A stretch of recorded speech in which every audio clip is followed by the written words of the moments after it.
Jesus Christ, you people suck. Wow. Marine on it. Back in the days when we played video games, it was hardcore for the nerdy and lazy. Now things have changed and all our video games are also for the casual and lady. But that's okay, you know the score.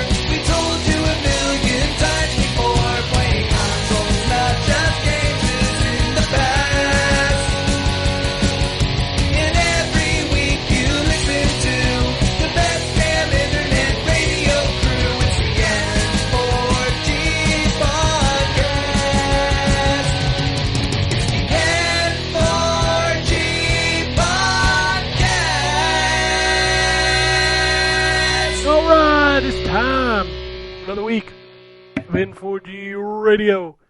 This is episode 630 for December 7th, 2020. Just a few more episodes left in the year that is 2020. But on the show this week, we have Drew. Yes. We got the Wombat 2. Yes, indeed. We have Anthony. Hello in some vague Mediterranean accent. Some vague Mediterranean accent. Okay. I don't know what that is, but okay. Yeah, you'll explain it shortly. Cool. Well, it is a big week, ladies and gentlemen. It is the week of the Game Awards. It is also the week of the release of what could be the biggest game of the year, Cyberpunk 2077. Cyberpunk Likely 2020. will be as it relates to sales, at least. And to discuss Cyberpunk, which we were before the show, everybody who's getting a code from a specific PR firm does not have a code. From what I understand, the only places that have codes are the big sites and the people who got their collector's edition sent early.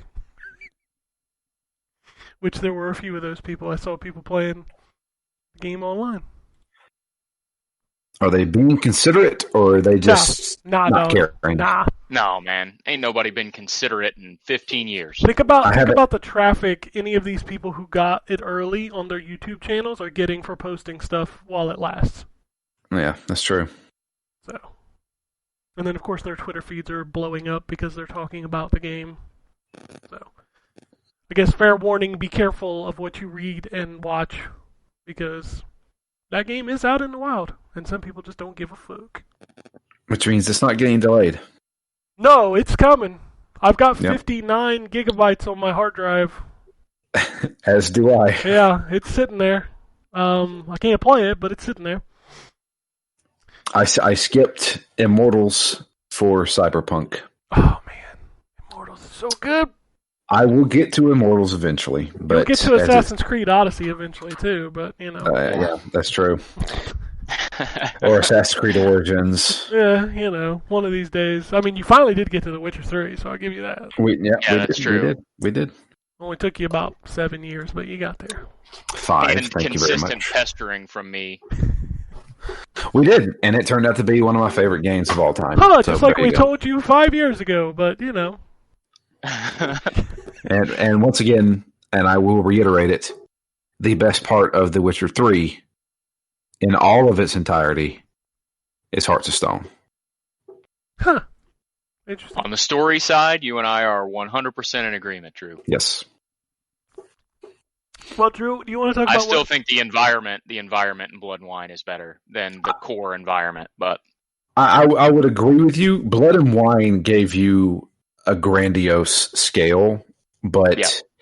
the best of the greatest hits of The Witcher 3 is embodied completely in Hearts of Stone. I can agree with that for sure. Yeah. All right, Drew, but do you want to talk about what you have been playing besides what you have not been playing? Sure. So, there's a couple things. Can I talk about that review game that I took? I don't even know which one you're talking about. The Landflix Yes, it's out. game. It's out. Okay. I am playing Landflix Quest. I can't remember the second name, or the second word. I didn't even realize it had a second name. I played it to Landflix Odyssey, is what it's called. Landflix Odyssey. It was a crowdsource game, right?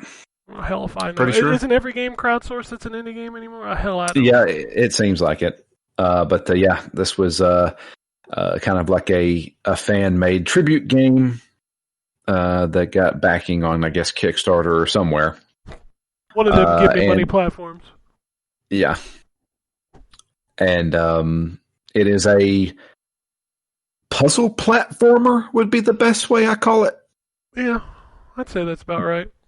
Because it is, every screen is its own little, I don't know, its own little level. But then you move to the next screen. It's basically you playing through TV shows on Netflix. Correct. So that's the big draw to this, is that it is a parody of popular shows that you may see on a popular streaming service. So instead of Stranger Things, you go into the world of Peculiar Things.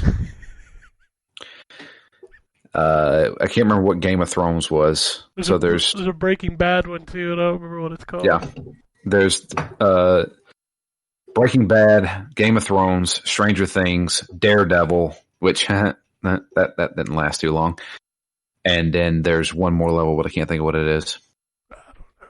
It doesn't matter. I mean, you get the idea. It's a TV show you play. Yeah.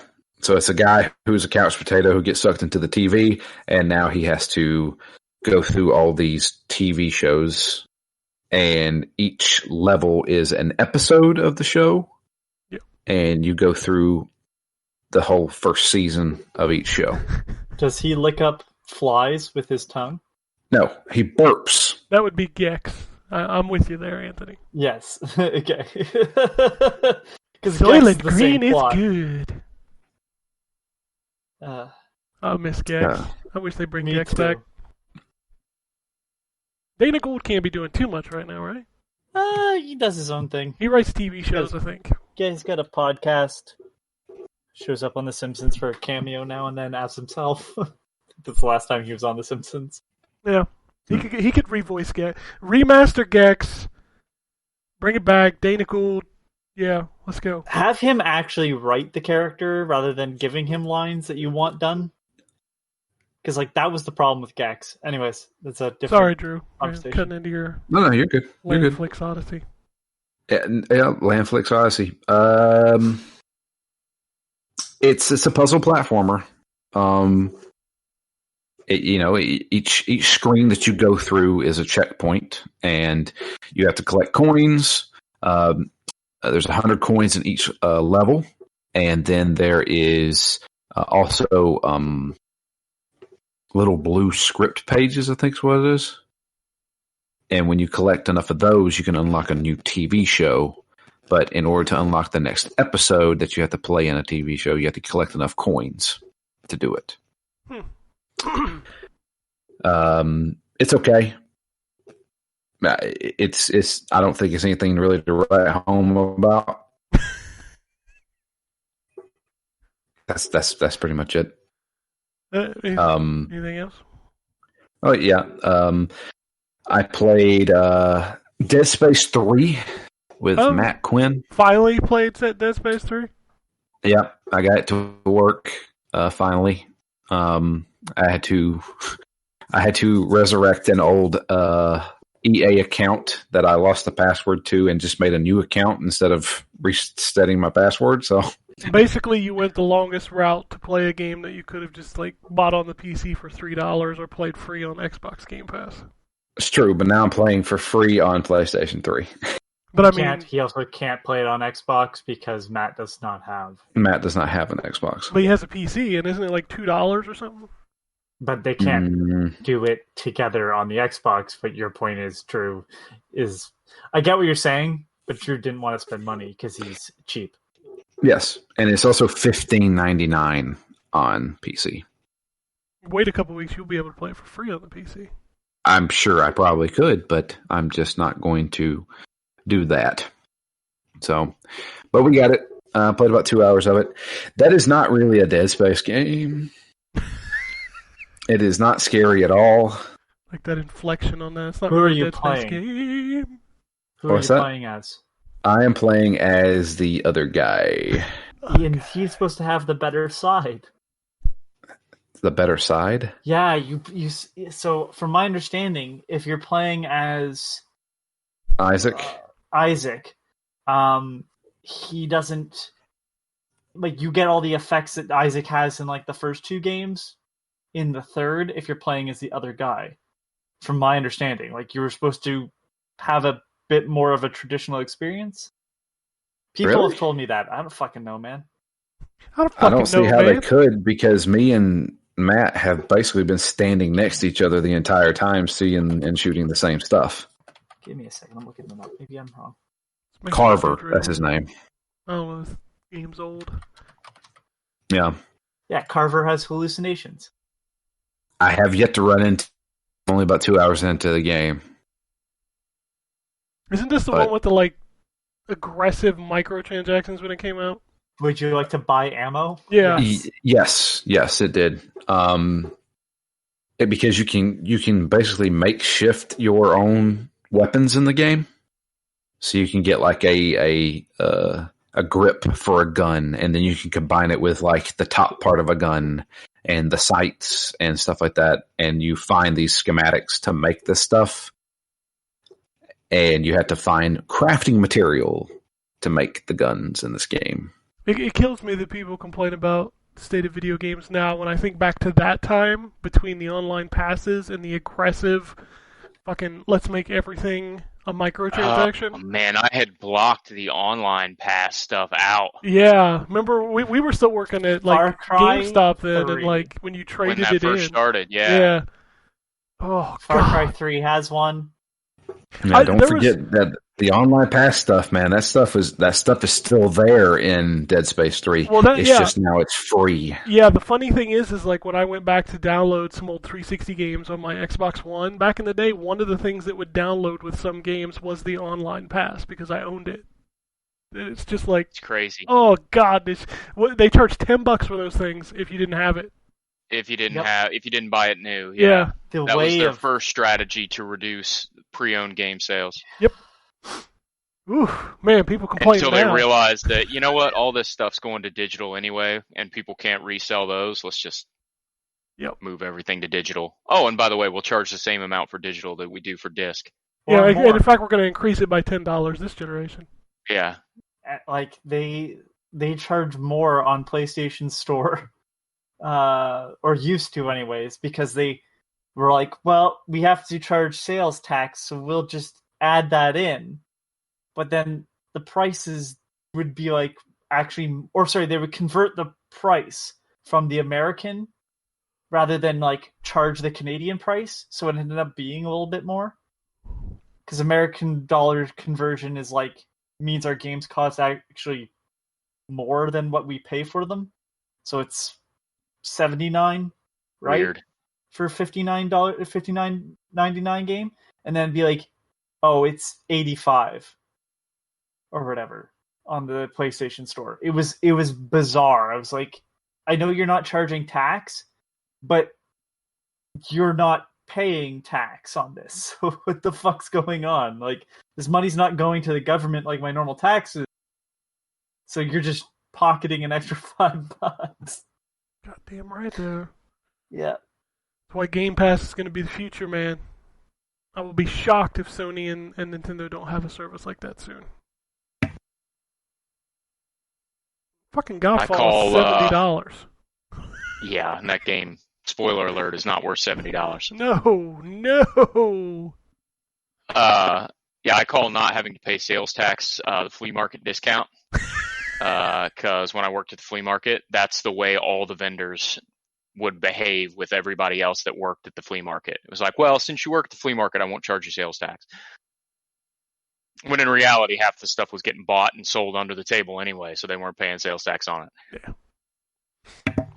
So did you work at the actual flea market, or were you just a vendor at the flea market? I worked, so a friend of mine had a booth at the flea market. I didn't work for the flea market. Gotcha. One of these days, I could write an entire book about my experience working at the flea market. It's all about that smell, Ryan. That's right. That smell in the pizza food hallway. That's right. You can fucking smell it right now. And as soon as I said it, you can fucking smell it. I can smell it. And if you're there in the morning, it's the biscuits and gravy hallway. Oh. Yeah. That smell, man. It was like a mixture of grease and marinara sauce. And oh, my God. And shame. And shame, lots of shame. Oh, Yep. It was fun to go to the Dirt Mall, though. It was a fun experience. You call it the Dirt Mall? Yeah, just so everybody knows, in the town that I live in, there are two large flea markets. Like, these aren't small flea markets. Across the street from each other. Yeah, and they're right across the street from each other. And they're only open on weekends. So, flea market life gets crazy. Yeah, tell me about it. Yep. Party I know, quote unquote, in the sense of having met the person before, someone who was murdered in a parking lot trying to buy goods for the flea market. Some fucking Walter White shit over here.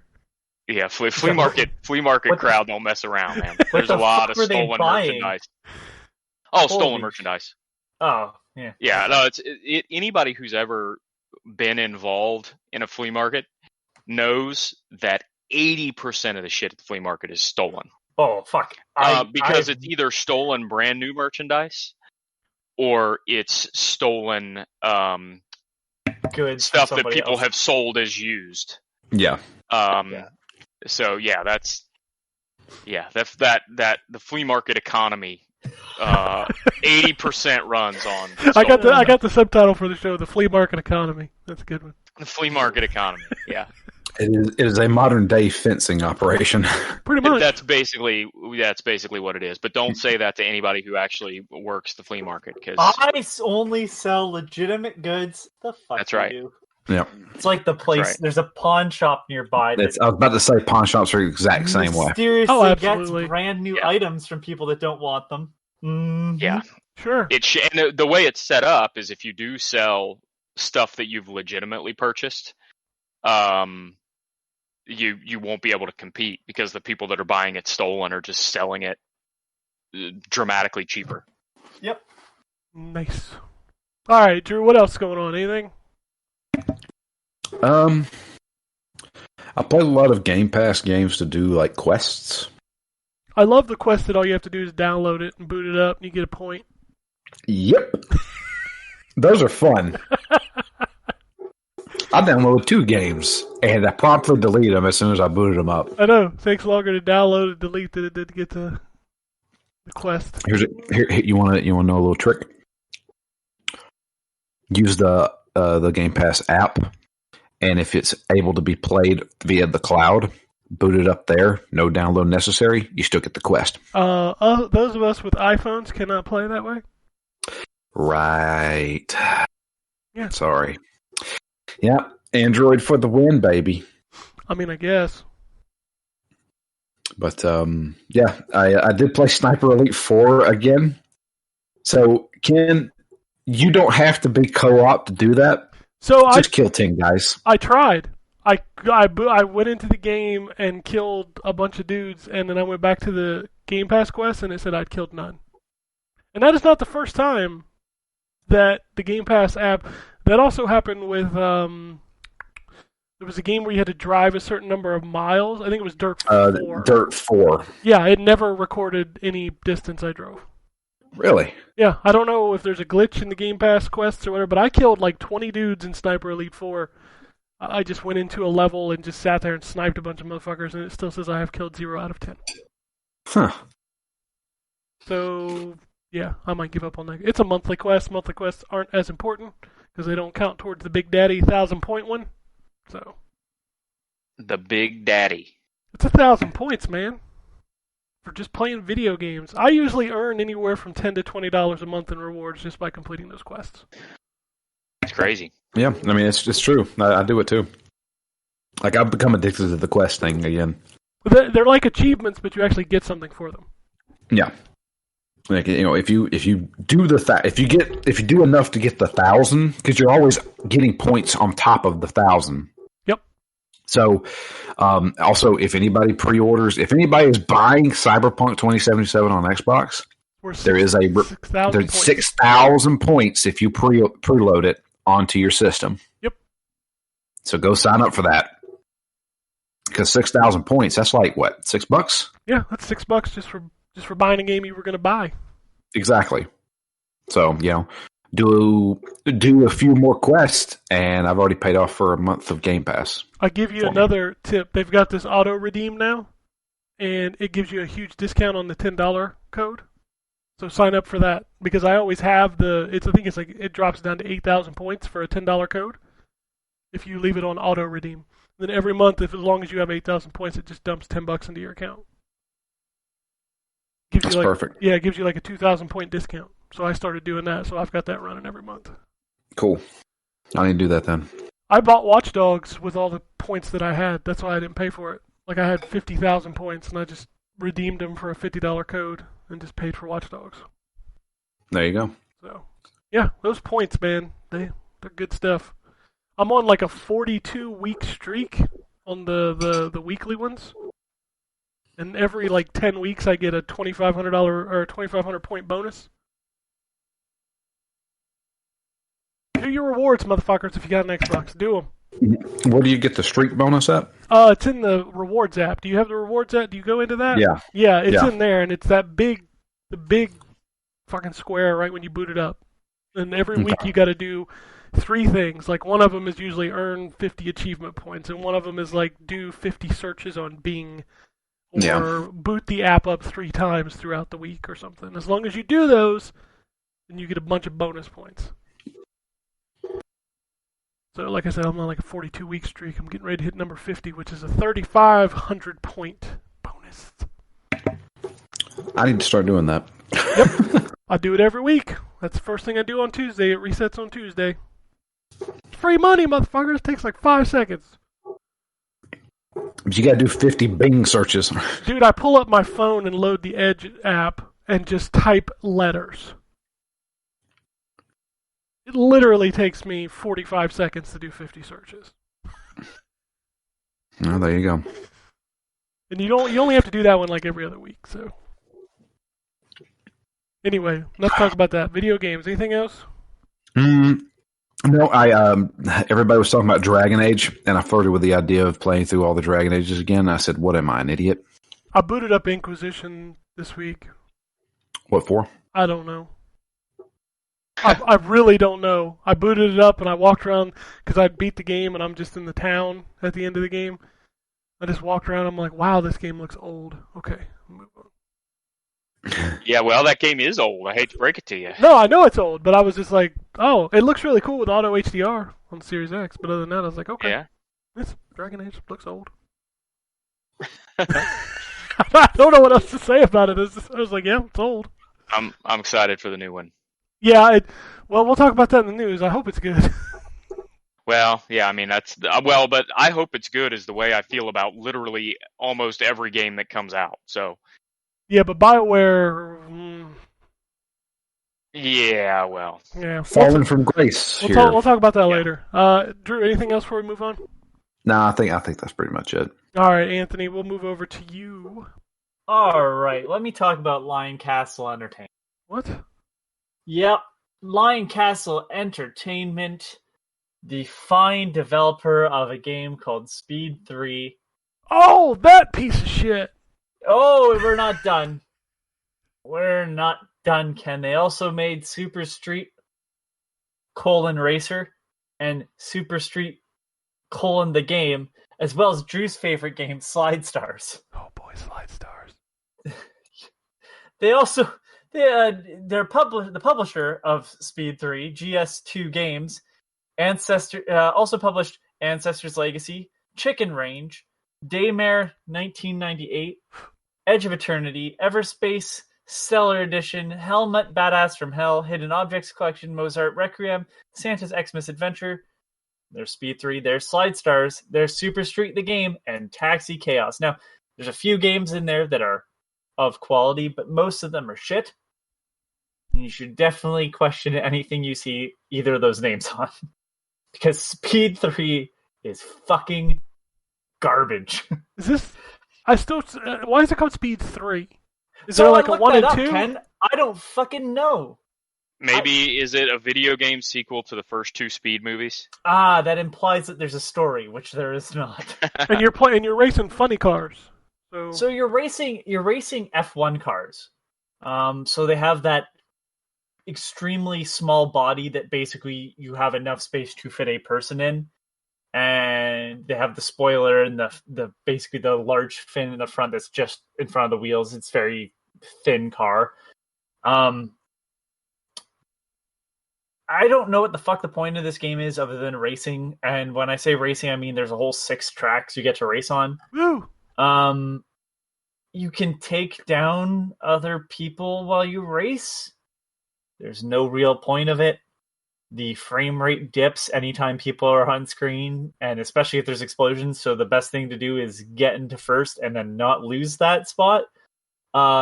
There's a good amount of like decent music, surprisingly. You can't hear it though, because all you hear is so that's pointless. They paid someone to do that, or they paid Hire for... Anthony to do your sound effects for F1 car games from going forward. Sorry? Hire Anthony to do the sound effects for your F1 car games. I just like it. This whole game is like it's as intuitively easy. Oh, it's stupid easy. Like don't say it's intuitive. Literally, there's no challenge. Just don't get hit by other cars while racing. They all drive like idiots. Man. Sweet. I have Sounds like to a read quality this. game. Warning, Speed 3 Grand Prix is not a simulation racing game. Instead, it transforms the world's most popular motorsport into an accessible and uncomplicated fun track racing experience for everyone. Fuck you. And fuck Craig for leaving. He left. I swear I don't know what's going on with him lately. Well, good thing we're recording anyway. I have a background recording going anyway, so... But, oh yeah, this game sucks. It didn't start up originally. I had to delete my download, restart it. And I thought, like, okay, so when I started up this game, there's these big graphics that almost look like buttons that you'd see in a phone game. So I'm like, is this a mobile game? No, it doesn't exist on mobile. It's just on Switch, PlayStation 4, and Xbox One. Oh man, I kind of want to see the Switch version. So, but I don't think that there's... See, because this game doesn't look pretty. It's not, like, terrible looking. I'm not going to shit on it too much, but, like, this game isn't terrible looking. I think it's just poor optimization. I don't think it matters what console you play it on.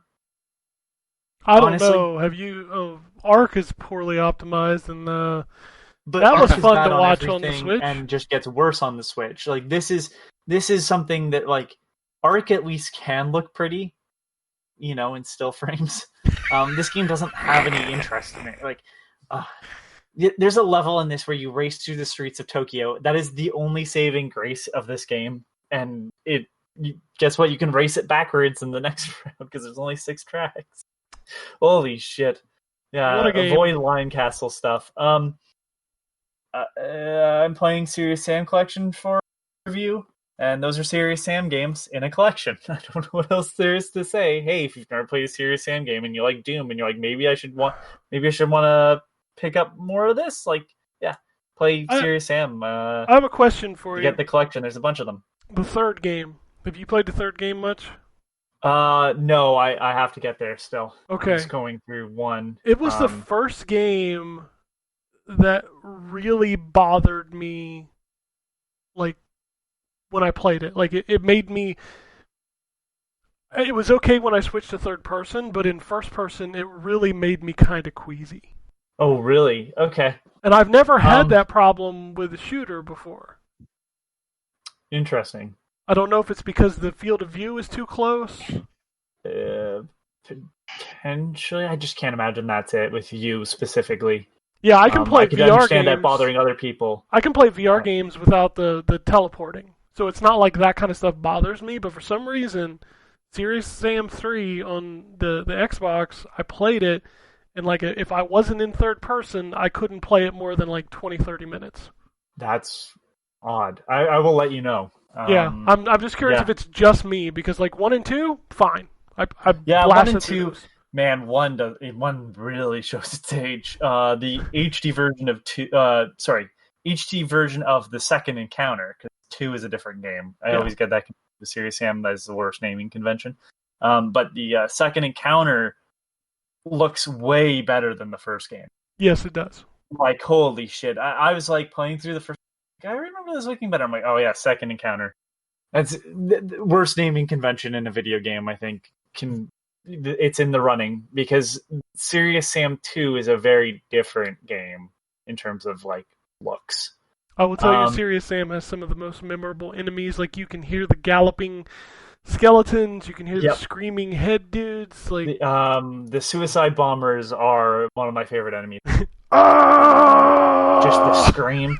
And the first time you run into them in the first game, you shoot him, he blows up. Serious Sam makes a remark, and then all of a sudden you hear more, and they're all over the ridge. Oh boy. Yep, he yells at him again in the third game, and I was like, "Oh, okay, you already did that joke. Come on." Yeah. I don't play those. I don't play Serious Sam or Duke Nukem for quality humor. Nah. The weird one that I have for this week that I picked up because it was on sale and I had heard good things was I've never actually seen any of the movies, but DreamWorks Dragons: Dawn of the New Riders. Dawn of the New Riders. I don't know. It's basically a Zelda game. Okay. It's a top-down like 3D Zelda game, and you switch between the dragon. It's How to Train Your Dragon is the series, but for some reason it's called DreamWorks Dragons. I guess they're done training them. Okay. But I picked it up. It was like $15, $20 on like one of the sales on PlayStation Network, and it's just a really good Zelda clone. It's got that top-down perspective. There's quite a few puzzles. It's a little bit simpler, but in some ways. But then, like, some of the puzzles are definitely like a lot different from the 2D Zelda because it plays with the 3D space a bit better, and the combat's a little bit more involved. It's a very weird place it puts itself in, because if you want a more straightforward Zelda clone, Oceanhorn is that. Yeah, the second Oceanhorn came out on the Switch only, and like everybody forgot. They really fucked themselves by choosing to go with the Apple Arcade, which seems to have been a bad decision for most people, and then not going to consoles. I don't know what they're doing, but the fact that they put the second one on the Switch means it got lost like a day after it came out. Yep. But if you're on other consoles, hey, DreamWorks Dragons: Dawn of the New Riders, the Dawn of New Riders, or something. That's a really good title. Don't just skip it because it's a tie-in. You don't really need to have any knowledge of the series, like I don't, because you play as a character that's original to the game. It just has characters from the movies involved.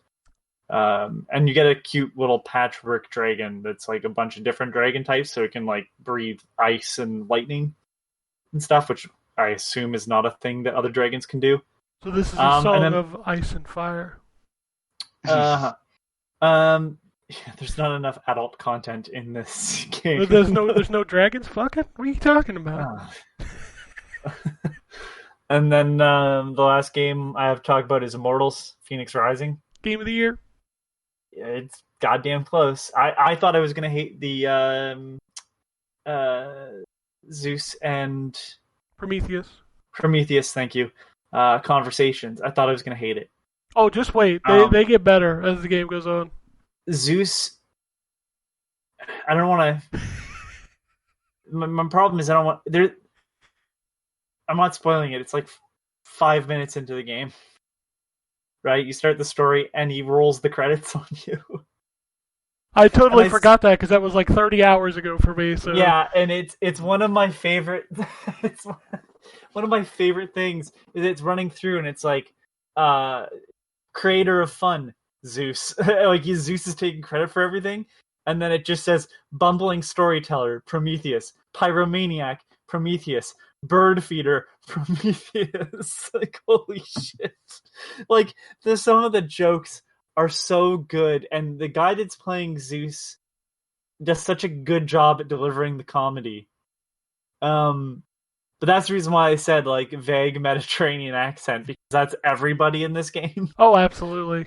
Even Typhon, his voice is slightly Mediterranean instead of just being demonic. It's Greek demonic. But I love the characters in it. There's a certain person you meet early on that you don't know who they are right away. He's fantastic. Do you know who I'm talking about, Ken? You're talking about the runner? The The runner? thief? The thief or Yes, the thief. The thief. Okay, I didn't know if you were talking about him or the Oracle. The The Oracle's great because he's like fucking stoned. He's Stoned. like, I don't know, man. Yeah, and they it's a teen-rated game, so they can't make direct references, but He's totally It's smoking clear. weed. I'm very impressed with that game. There is nothing.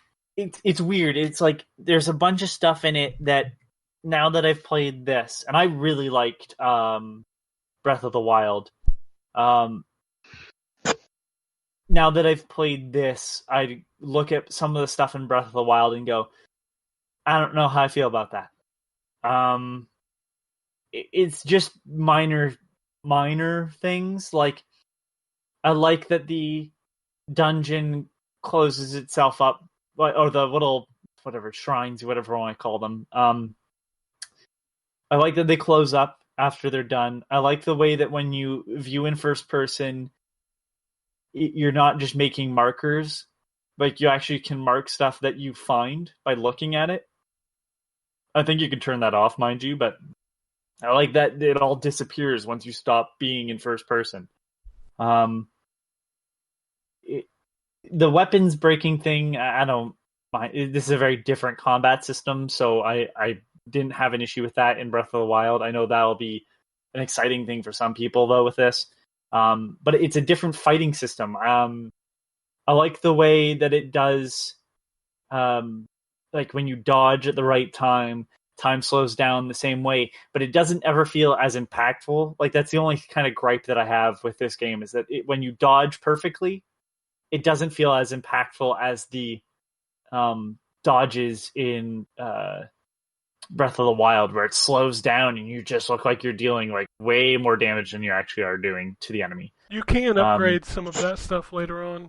Oh, for sure. I do like the system where you can make the armor look like however you want.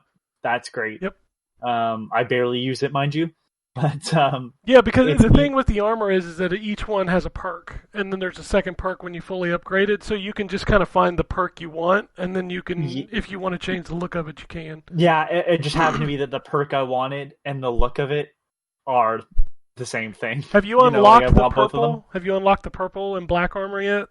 No. That was my favorite. I've unlocked the purple bow so far. Okay. I've only played 4 hours. Yeah, the purple armor was my favorite, and I used it pretty much through the entire game. But it is fascinating, some of the stuff that this game has done. Like, I love the fact that I can go underwater. I like the fact that like holding on to something doesn't just decrease your grip meter. Yes. You actually have to be moving. That's a thing that I'm pretty sure Zelda didn't do. It just slowed down if you weren't moving. I like that you can also create potions for it, but you can also just eat the mushrooms. Eat mushrooms as you're climbing to keep going. Yeah, if you hold right on the D-pad, you can just keep eating the mushrooms to fill it up instead of having to have created a potion. A potion just fills up a certain amount. Yeah. What else is there? There's the perfect parry, which is too easy to do almost. Yeah, the windows in this game are very forgiving. It's not meant to be like a hardcore combat system. Boy, I stumbled into the wrong. So there's a mission early on where you need like 2 pieces of a riddle and a key. You know what I'm referring to, Ken? There are several of those, but yes, I know what you're talking about. Yes, for a specific character that is basically equipment for you. Mm-hmm. And I had to go into a clearly more intense area to get one of them, to get a seed to feed it. and to revive it. And I stumbled into that area, and it wasn't just so they do this really neat thing where they tell you that the enemy is too strong with the health bar, which is normal. But then they also just make the enemies look scarier. Where you went, oh, that thing doesn't look like anything I've seen so far. All the other ones are like animals and kind of cartoony, and then there's these monsters. And I went, all right, well, this is clearly not the area I'm supposed to be in right now. Yep. And if you go into a dungeon that has something that you don't have the ability for, it will tell you. Yep, it tells you. It told me I was near this environmental puzzle. Hey, you don't have what's needed right now. And I went, okay, and moved on. It's weird using some of the abilities that are very clearly taken from. So there's the gravity magnetize thing from Zelda, but it's not under the same restrictions. The bracers of Heracles. Yeah. And the bracers don't work. They work close enough, but don't work exactly the same way. So I'll be trying to do certain things with them from Zelda and go, oh, that's right, this doesn't do this. But I found the the puzzle dungeons, I'm just going to call them that because I don't really remember what they're called. The Abyss or whatever. Basically the equivalent of a shrine in Breath of the Wild, and then each of the 4 gods has a massive shrine. So the small shrines that you do, I love them in this game. They're very, very different from what Zelda offers, so don't use that as it's just their version of that. It serves the same function, but there's a good amount of platforming, which I would say that there really wasn't. Like, you had to move around in those puzzles, but like this game has platforming sections which Zelda did not. It's weird. They complement each other in ways that I was expecting this more to be just like that, and it complements them in certain ways. But it'll be weird to go back to Zelda and realize like I can't jump off of a cliff and then ascend a little bit higher to get over like a ledge or whatever, which is a thing you can do in this because you'll climb up so far, not be able to go. Say you have like a little bit of a edge on the cliff that you can't just climb over, so you can jump away from the wall, boost up, and get over it. The game never tells you to stop doing that either, which drove me crazy. Yeah, that is a bit annoying. This like, are you stuck? I'm like, no, I'm not stuck. Stop telling me I'm stuck. Yeah. There's almost sometimes too much advice. But there was a weird moment in this where I went, oh, I really wish they'd done more of this. So, the story is that you are a phoenix and you washed up on shore with a shipwreck, and visiting another shipwreck on this same island. I walked over to it. There's no music going on, and the cawing of crows was so neat. Like, it felt so atmospheric. I watched them fly away from the shipwreck. I was like, oh, that's what I needed a little bit more of in Zelda, other than like, oh, there's a Lionel, I'm about to die. Which is a bit of a different feeling.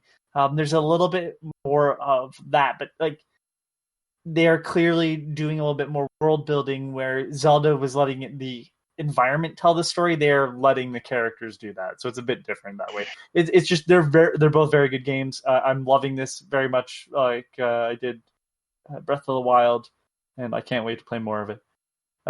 I've gushed enough. All right. Anything else? No, that is it. I will move on to the Wombat. All right. So I haven't really played all that much this week, oddly enough, which is great audio for a video gaming podcast. I played. I do need to give everyone an update that Fortnite is back on the table at our house. Is it because of the Kratos and the Mandalorian? not because of Kratos, but it's just better now. That was the only response that I got. It's better now. He didn't even know who Kratos was, and he said, "Is it like this bald guy?" I'm like, yep, that's him. Did you see the internet having like a conniption fit because he does the goofy dances? Yeah, with with the dances, yes, yes, I did. I think it's hilarious. Oh God, yeah, it's wonderful. The internet. I think what's even funnier. I think what's even funnier than that is the fact that when you play it on Xbox and it shows Kratos' character and it has the PlayStation logo in the bottom right hand corner. I love this world. Like, there are games that boot up on the PlayStation that have Xbox logos. I love it. I know. It's great, man. Get them all on there. I'm all for it. Get them all on there. That's why I'm waiting for Master Chief to show up in Fortnite. I saw the pictures. Apparently, it's happening. So it should. Yeah, get them all in there. Fortnite man. should be the meeting place for all of these different things. We should have Mario and Fortnite. As gamers, as gamers, you can hate what Fortnite is because it's not your thing, but you should respect the hell out of it because it opened crossplay. It's bringing characters. Kratos is on the Xbox now. Come on. Yep. That's awesome. Master Chief is going to be on the PlayStation. That's awesome. It is awesome. Agreed. But anyway, in terms of what I played, I owe Ken a review for Godfall, which I need to get done. Godfall is one of those games, the other people on the show will recognize this. Games that are really good are easy to write about. Games that are really bad are easy to write about. Yep. All the stuff in the middle sucks. Yep. It does. Legion. So, I just got to get all my thoughts finalized on that, and then I'll get the review over. It's not a bad game, but it's not a great game, and that's the problem. I played a decent amount more Valhalla. I think I'm 7 hours in at this point. I still haven't seen credits, by the way, Ken. I'll go ahead and jump out in front of that. Holy cow. Or title card, I mean. I'll go ahead and jump out in front of that now. I'm still in the hinterlands. But I'm enjoying it. I came across a really hard boss. And some other cool stuff, just exploring the opening of the game. So I'm digging it. I'm digging it. It's hard for me to say this early on. I know it seems silly to say 7 hours is early on, considering I finished the Pathless in less than that. But it's hard for me to say this early on whether or not where I feel about it in sort of the pantheon of recent Assassin's Creed games. But I am enjoying it. So we'll keep diving my way through that and plan on playing as much of it as I can between now and Cyberpunk, so that I can make sure and have played enough of both to evaluate them when it comes time for Game of the Year. And then I did not pick up Immortals Phoenix Rising. That'll probably be a post-Cyberpunk purchase for me. It's definitely something you would like. Oh, I'm sure. Yeah, it's one of those games that I know without a doubt I will like, but I don't have time.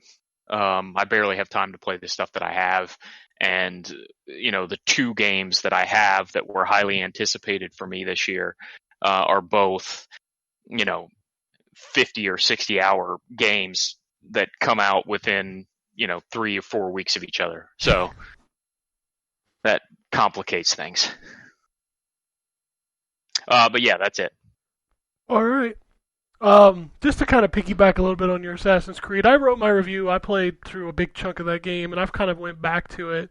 And I've got to say that by far that is the weakest of the new trilogy. Like, I felt like that series was on this really steady incline. It was just going up. Like, Origins was amazing. Odyssey is, I still think, the best Assassin's Creed the longer that I sit on it. And I found myself in Valhalla just the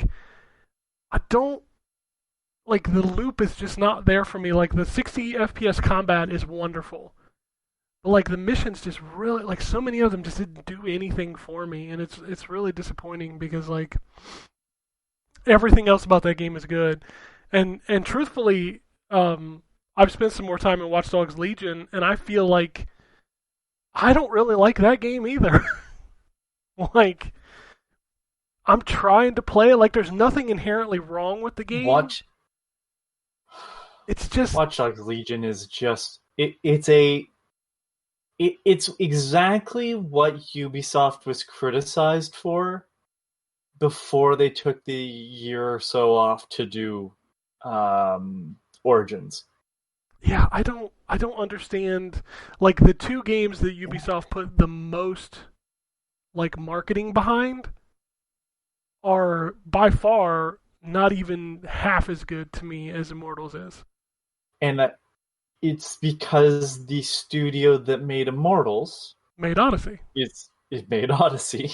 Yeah. So I'm not fully surprised, but it's just, yeah, like Watch Dogs, I mean, I say it in my review, but as a big fan, it was like, I've seen fans of, and I was right, I ended up being right after writing everybody on Reddit was like, yeah, Legion 2 is the best game in the series. I disagree, but Legion just does not stack up. And I was like, yeah, it doesn't stack up for me as a fan of the first either. It's just there. And like, if you think about like what Watch Dogs sold itself off of, it was hacking the city, and you don't really do that anymore. You hack drones most of the time. You don't hack, the stoplights and Well, you can, but you just don't have any reason to. yeah, but I mean, like, you really no at the stoplights, no. Well, you can still hack the stop gaps in the street, and you can hack cars. Yeah, that's it. But like, there's no point in but doing that either. Nope. That game is just go and do the checklist, and it kind of sucks for it. And it's like, it's a fine game. It fills the time, but it should be your back burner title. And from what I've heard of the new Assassin's Creed, it just isn't as good as Odyssey. So it's like weird that they've stepped back, because like they were doing all these weird things that were so far ahead of what people said that they were doing. To be fair, the Odyssey team and this team are not the same. Yeah, No, Odyssey made true. Immortals. So, yeah, right. So they didn't really take a step back. If Immortals is as good as you guys are saying it is, that team just moved to something different. But this is where I don't know. Did the Odyssey team also make Origins? I don't know. I don't know the answer to that question. I don't think they did. I think it was a different team. Because that's what weirds me out. It's like but Origins and Odyssey were very different games. They were. There were parts of them that were similar for sure. But there were parts of those games that were very, very different. Absolutely. Especially the combat. And combat is one of the best parts of Odyssey. And the combat in Origins was not the same at all. Nope. So I think probably what it is more than anything else at this point is less the license and more that team specifically. Yeah, I agree. It's just weird for me that Ubisoft pumped out 3 big open world games, and the one that I like the most is like the one that Ubisoft seems to give the less shits about. Right. Well, I mean, and the thing about that too is the one you like the most is the same team that made the last one you like the most. Exactly, and I'm dying. Spells it out to me. I just looked it up. Did we start that? Like, I'm looking it up, and it was it said Ubisoft Montreal was the main studio on Odyssey, and it's Toronto that did Immortals. I swear to God. I thought I read multiple places that it was the same team. Yeah. I'm just saying, like, it was like, that's what I found online. I take that with a grain of salt. Like, it was just a quick Wikipedia thing. It's just generally with they have Ubisoft, people that check that stuff. With Ubisoft, it's hard to tell because so many teams touch so many other games, I guess. Yeah. I will say this. I have been seeing advertisements for Immortals. Like, Instagram is filled with them. Hey, I'll be No, on No, TV. no, no. Hey, And it's- Anthony, both of them are Ubisoft Quebec. Assassin's Creed Odyssey is an action role-playing game developed by Ubisoft okay. Quebec. So, and then Immortal Phoenix Rising. Immortal Phoenix Rising is an action-adventure video game published by or developed by Ubisoft Quebec. Oh, my apologies. I thought I saw Toronto for some Ubisoft reason. Quebec. That's the team. Okay. It sure seems to be the team. Sorry, it's Quebec, and then it's Montreal is a different one. And I apologize. Anyway, just Quebec City, Montreal. Just an interesting note of the Ubisoft games of this year, for sure. I also checked out that Madden upgrade for next gen. It's good. It's weird this year because like we're getting these updates. Like NBA 2K got one, FIFA's getting one, Madden's getting one. I downloaded the Madden one. I have to say I'm impressed with the new next gen stat stuff. I think that's cool. The players definitely look like they've received an upgrade. There's a lot more faces in there. The animation on their movement has definitely been upgraded. It's still the same core game, so if you weren't happy with the core game, you're not going to be happy with this version. You do get it free if you bought Madden 21. Otherwise, I guess EA's going for the $69.99 because that's how much it costs if you buy it straight out. So I guess they're going to the $70 price tag. I'm hoping next year is a lot better, but for getting a free upgrade this year, I'm definitely impressed with what they did deliver. I do think it looks a lot nicer. I think that's all the big stuff that I played. I did end up with 2 weeks worth of indie games, so I'm going to go through them even faster this week. I'm going to try to point out the games you should play and maybe the games you shouldn't play, stay away from. Tawaga Among Shadows, platformer, collect souls, it's fine. Nothing to get excited about. Out of Space is a good couch co-op game where you're moving objects around to open doors to clean up a space station. It's actually pretty fun. Will remind you a lot of things like Moving Out and stuff like that.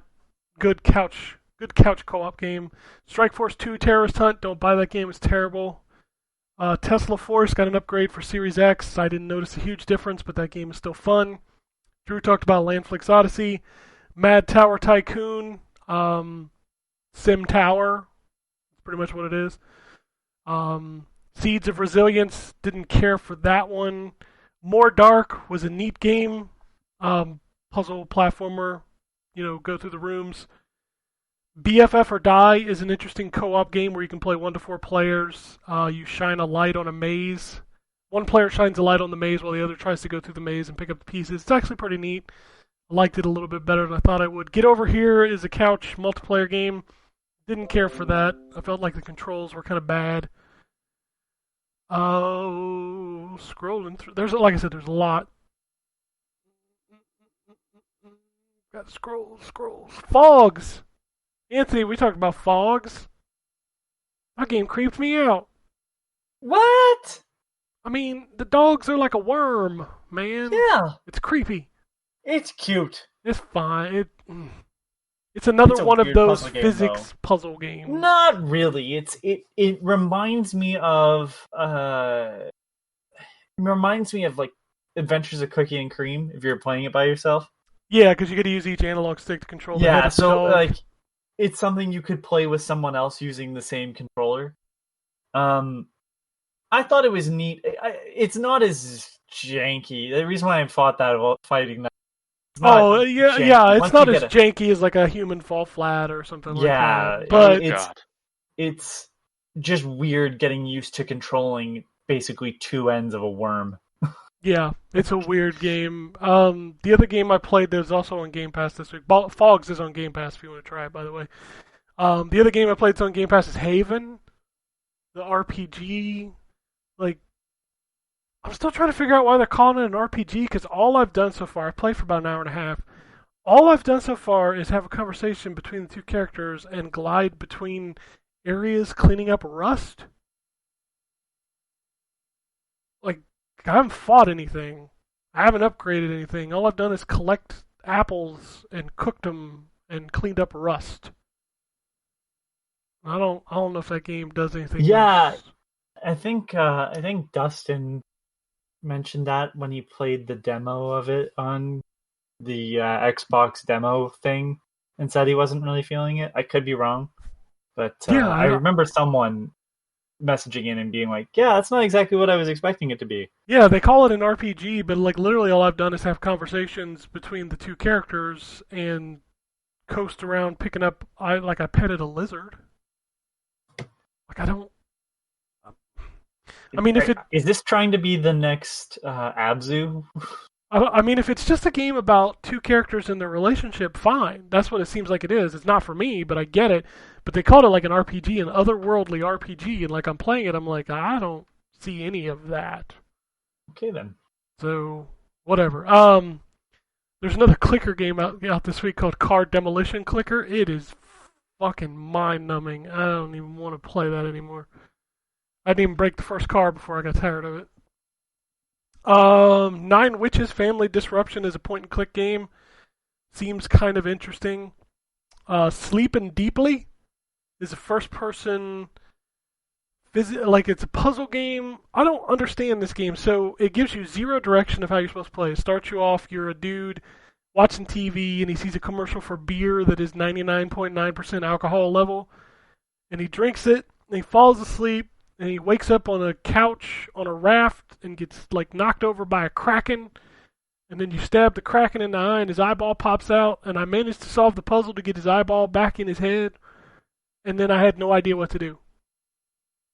I couldn't figure out what to do next. Like the kraken is just like got the little hearts above his head, and he seems happy that I gave him his eye back. But then I can't figure out how to progress, and I finally just like gave up.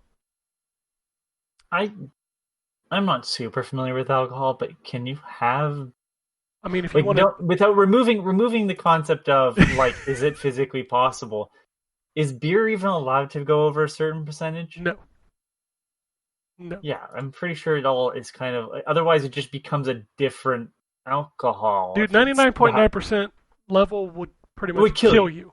I know. I understand that. Again, I'm just saying it wouldn't be beer at that point. It would just be like ethanol. Yeah. I checked out John Wick Hex. It's not for me. I like John Wick. I don't like turn-based action. It's not really for me. Duck Life Adventure. That game's bad. Don't play that game. Wonderblade. This game kind of surprised me. If you're familiar with like the Behemoth, this game is essentially a Behemoth game with lots of gore. You're literally Doesn't the Behemoth have a lot of gore? Castle Crashers? Maybe Castle Crashers does, but I'm thinking more of like Alien Hominid and. Oh yeah, okay. But basically, you're a knight and you're like fighting. It's very cartoony, very over the top, and there'll be moves where you can like decapitate dudes and cut their arms off and like stab them in their neck in slow motion. And it's a pretty good game. Like it's pretty fun. Wildfire is a stealth game where you get like these powers that you can light shit on fire. It's kind of disturbing because people like scream and bloody murder when you burn them. Yikes. But it is an interesting game. I actually enjoyed it. But I love the artwork on that. Yeah, I've looked at it before. It's got really nice pixel art. It really does. Hebroxia is a side-scrolling shooter, which also has vertical shooting levels. It's good. I mean, what else do you say about shmups anymore, except that they're either good or bad? Paw. I'm sure you remember that from last week. I played that. That is another side-scrolling fighting game, like beat-em-up style stuff. It's not great. Controls aren't great. Paw. Paw. How is Paw spelled? Paw. It's because they're all anthropomorphic animals. Gotcha. Yep. So it's brutal. Paws of Fury. Yes. Except it's not good. Drew, I played Empire of Sin. Yeah, what do you think? It's really fucking good. You should play it.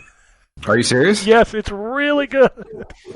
And I don't like those kind of games. I was about to say, you hate those kind of games. Yeah, I got into this game. So basically, it's like you start a match, you pick a boss, and then you're dumped into the world, the Chicago like underworld, and the objective is to take over more businesses or take businesses away from the other boss. And it's just like there's a level of like simulation, like mob simulation, mixed with a level of like XCOM battle system. Down to the point where it like gets real deep into the like weeds of like you can do dialogue conversations and pick stuff. You can make deals with certain people. I made it to the point where I actually need to have a sit down because I took over two of the other guys' businesses and turned them into different things. And then he's like, "We need to have a talk." And he's like, "All right, well, we're gonna do a sit down." Like it's really good. So you should check this game out. I really need to play that. Yeah, it's man. Romero. Are you reviewing it? No, I'm not reviewing it. Would you just get a code for it? It's in the indie games. Oh, so it's an indie game? I mean, it's full price, but it still got released under the indie banner. Gotcha. So I ended up with like it. I was shocked when I saw the code. I was like, "Oh, well, I'm gonna check this out" because I'm a fan of Romero. Yeah. You know, I like those old seedy underworld stuff. I was like, I'm gonna try, and I played it for like an hour. I'm like, man, this is good stuff. Does it control pretty well with the controller? Yeah. You actually, when you're moving your character in the overworld, it's like Diablo. You actually move them and they move. Right. Then when you get into turn-based combat, like it's just got the normal. I did notice like I was standing right in front of a dude and I couldn't shoot him for some reason. I don't know if it's a bug or a glitch right now, but outside of that, though, it played really well. Who'd you choose to play as? I started as Capone because I got the version that they gave me had his special fur coat and he looked really funny in the fur coat. But there's like 10 bosses you can choose from. Yeah, there's a lot of them. One of them is based on George Romero's grandmother. Oh, that's pretty funny. Yep. Each one of them has perks too, which I thought was funny. Yeah, and they're all real world like gangsters. Yeah. Can I They all ask? Do you existed. mean John Romero? Yeah. Co-creator you of keep saying Doom? George Romero. Oh, I'm sorry. Did I say George? You both said George. Did we both say George? I believe so. You definitely did, Drew. But John yeah, Romero. George. It's yeah, John George Romero. is the zombie. Not George guy. Romero, the zombie guy. No, it's the John Romero, the Doom guy. Yes. Yeah. The that's Doom him. Man. Him and his It's actually wife made that game. Him and his wife made that game, yeah. Yeah, I really want to play it. You should play It seems like a really cool game. It is. It's really cool. I think it's multiplayer too, which I think is neat. Oh, that's really cool. Then the last game I played is Guntastic, which is essentially a duck game, couch co-op, or not co-op, couch versus game where everybody gets a gun, shoot each other. It's got Curious George in it, but they call him Furious George. That's the thing I remember about that game. Wow. He's a monkey and he stabs you with a knife. But he's Furious George. And I'm still playing Dirt 5. I like play that game almost daily, which is crazy to me. Like I boot that game up and play it almost every day. So, I wrote my review for Miles Morales. I finally finished that. By the way, I definitely haven't 100%ed that game. But that ending, woof. That was a lot. It was a very sad ending. Oh, and the post-credits thing, it's like, we better get another Spider-Man. I have a feeling we will. Yeah, after that, you don't not get another Spider-Man. Yeah. So, but no, that ending was... My son was watching, he's like, is this the end of the game? I was like, yes. That's why all of this is happening. Yes, it's the end of the game. But anyway, it's been a great year for video games. We've got one more really big game coming out. But let's talk about what is out this week. We have Destiny 2 is getting its updates for Xbox Series X and PlayStation 5. Puyo Puyo Tetris 2. Tim is going into early access on PlayStation 5, which if you don't know what that is Pokemon for the PlayStation. Interesting. Yeah. What else is out this week? Annapurna Interactive Deluxe Limited Edition, Dying Light Anniversary Edition, Farming Simulator 19, Precision Farming? When the fuck is that coming out? Monster Sanctuary, Swords of Gargantua. I don't know why that strikes me as funny. It just does. I don't know, man. Indie games, like every week there's like 20 of them, and some of them have just hilarious names. I don't know. IAI, Unto the End, Brigandine, The Legend of Runertia, Space Invaders Forever, The Walking Dead Onslaught, Cyberpunk 2077, Call of the Sea, which I'm interested in playing. It's on Game Pass out on Tuesday. Do Not Feed the Monkeys, Sinker 2, and Panzer Dragoon Remake is making its way to Xbox finally. And then for the Nintendo Switch, what do we got this week? It's actually a light Switch week. We do have Space Serpent Secondary Edition, Drawn to Life 2 Realms, Super Blood Hockey, Heroes of Loot, Lofi Ping Pong, Ori and the Blind Forest, and Ori and the Will of the Wisps, Ghost Runner, finally making its way to Switch, Wood Salt, Alt Frequencies, Evolution Board Game, Octofight, Pixel Junk Eden 2, Tanuki Justice, and finally, Doom Eternal.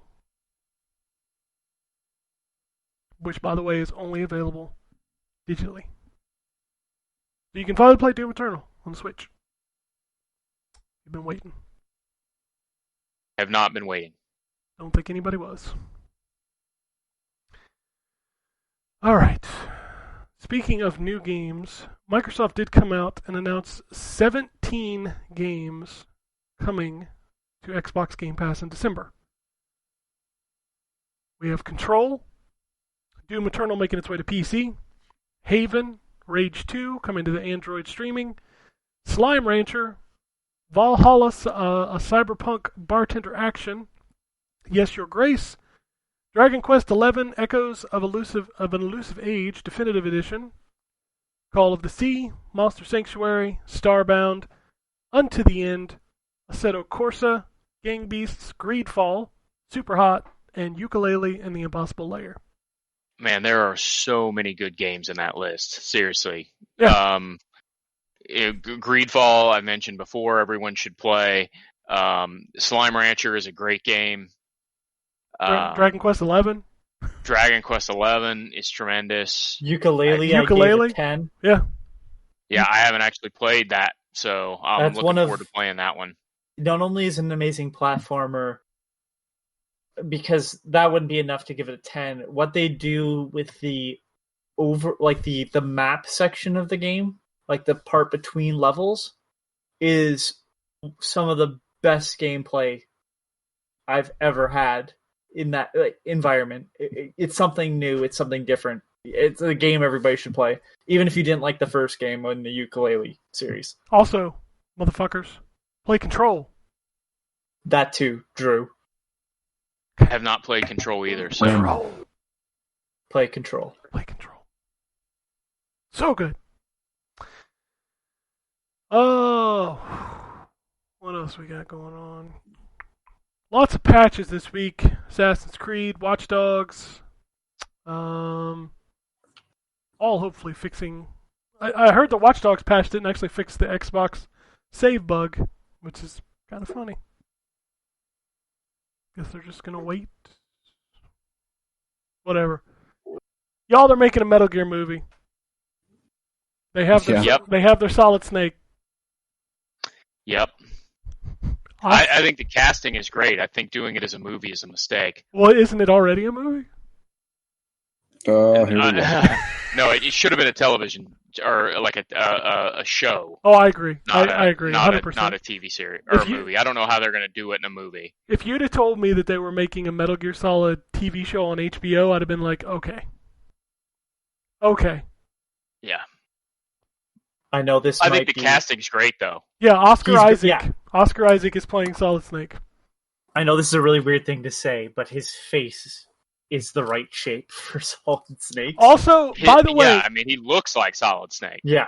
Internet gaming websites, he is playing Solid Snake. Stop using Punished Snake Stop using as naked your image. Snake. Stop using Just- either of them as your image. Holy cow, like every website used the eye patch or the horn picture or a picture from Metal Gear Solid 5. I'm like, that is not Solid Snake. It's not the guy. Use Also, the guy. Here's a take that it's gonna seem hot, but it's really not. If they want to do a movie, they should take the comic book adaptation of Metal Gear Solid and use that.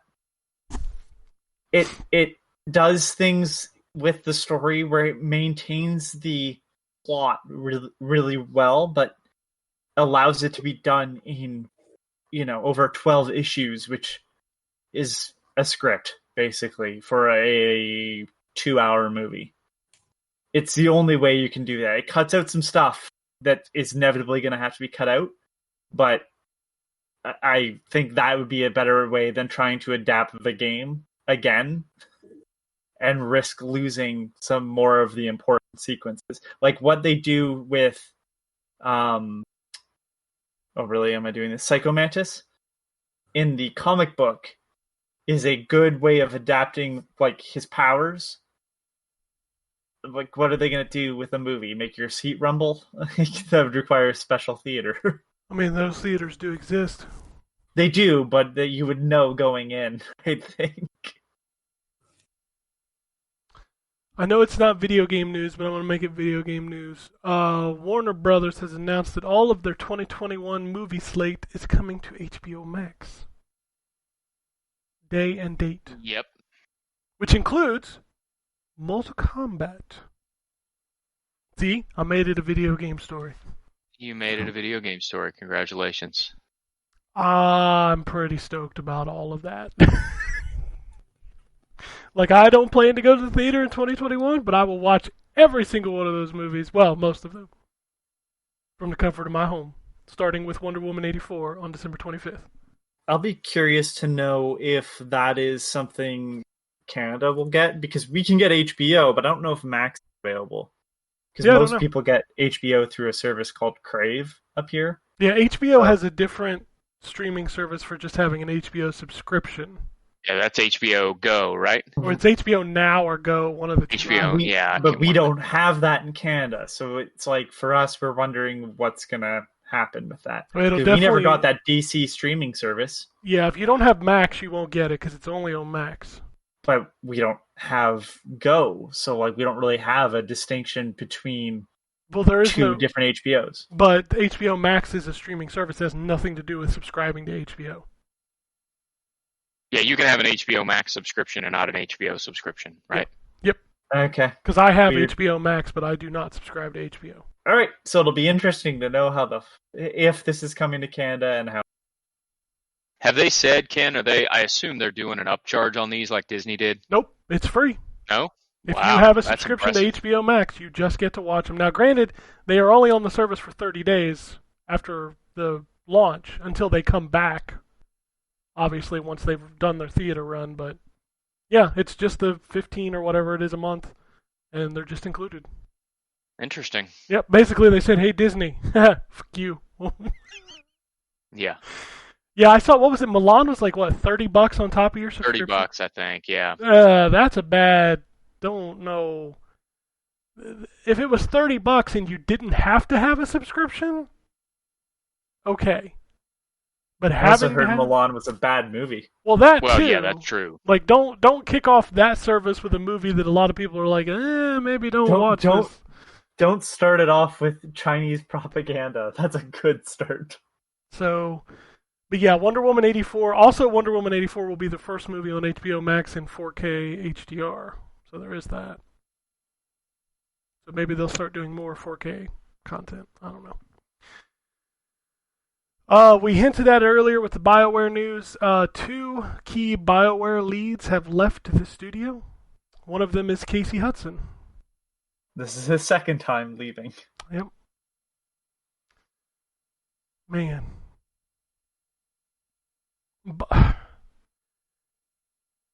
I'm trying to think if I have one word. How? How do you manage to do this twice? It's just it feels like ever since BioWare went to EA, it's just been one bad story. Like, am I wrong in thinking that the only good game that's come out of BioWare since they went to EA was Inquisition? Yes. Wait, are we talking full ownership? Andromeda wasn't terrible. No, but it wasn't at the quality of the first Mass Effect 3 or the first Mass Effect games. Right. You mean outside of the quality of the first Mass Effect? Is that what you said? The three, the original trilogy, 1, 2, and 3. Right, because as I say, by 2 they were EA. But 2 was in development before EA took over. Am I correct on that? I don't know I'm about not that. I mean, sure, those Ken. games drastically changed from 1 to 2. I.e., the actual saying- action got better.